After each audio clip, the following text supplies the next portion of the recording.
देश विदेश की सच्ची खबर सच के साथ। आप देख रहे हैं नेशनल इंडिया न्यूज।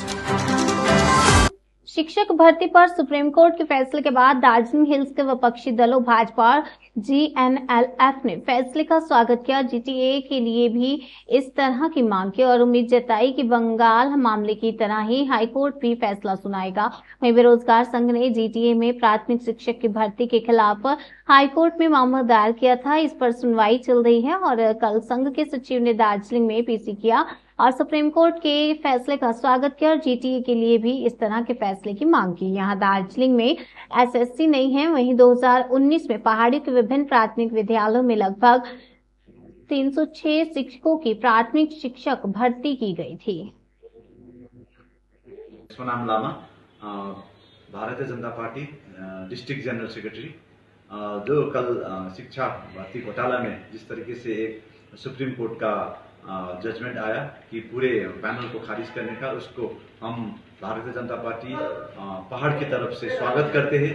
और जिस तरीके से जो बंगाल में ये एक न्याय मिला, जो इस तरीके से उन लोगों का आंदोलन था, उसी तरीके से पहाड़ में भी जो ये घटना हो रहा है, एक संगठन की तरफ से 2019 से ये चल रहा है कि न्याय मिले। पहाड़ में भी इस तरीके का जो घोटाला हुआ है, शिक्षा भर्ती घोटाला हुआ है, इसमें हमें आशा है कि भारतीय जनता पार्टी को भी आशा है कि इसमें एक एलिजिबल कैंडिडेट को मौका मिले।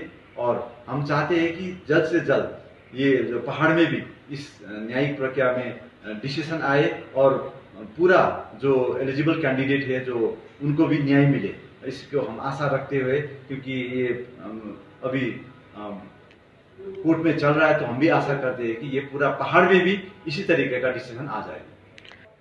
पहाड़ में तो अभी तक एसएससी लागू नहीं हुआ है। जिस तरीके से हमने देखा है कि एक टेट को भी फेक करके जिस तरीके से एक प्रक्रिया चलाया था, वो सारे पहाड़ को पता चल गया कि ये एक अभी तक उसका रिजल्ट नहीं हुआ है।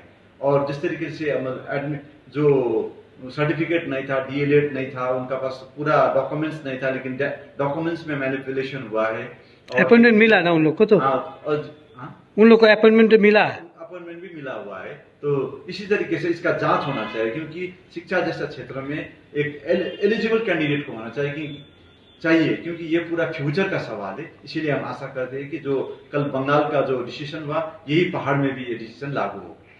बहुत भाईबंदी हुआ है, घोटाला हुआ है, क्योंकि उस वक्त एक आंदोलन था 2017 में। उसके बाद जो एक चला पहाड़ का सिचुएशन चला, उसी में हम जो जिस तरीके से देखा, जो लोग बोल रहे, जो कैंडिडेट बोल रहे, जो स्टूडेंट बोल रहे, और एक संगठन भी 2019 से ये इसमें लगातार केस फाइल करके उनका हियरिंग हो रहा है।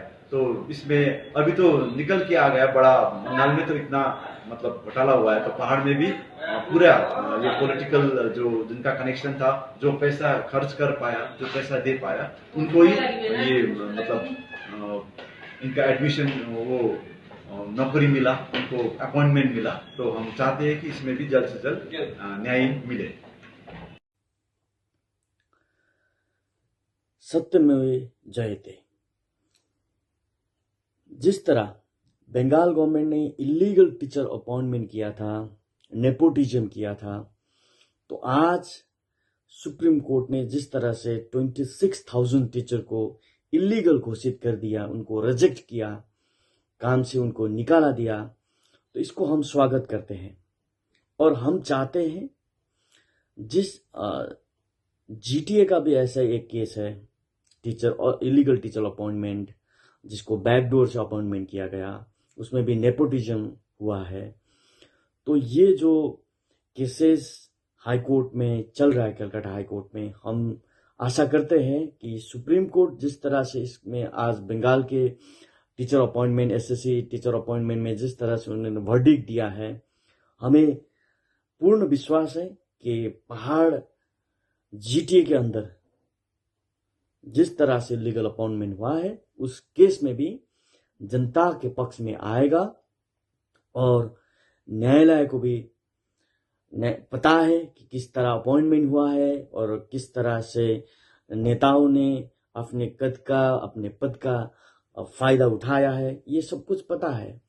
और आने वाले दिन में पहाड़ टीचर अपॉइंटमेंट केस में भी सत्यमेव जयते होगा, जनता का जीत होगा, जो लीगली है उनका जीत होगा।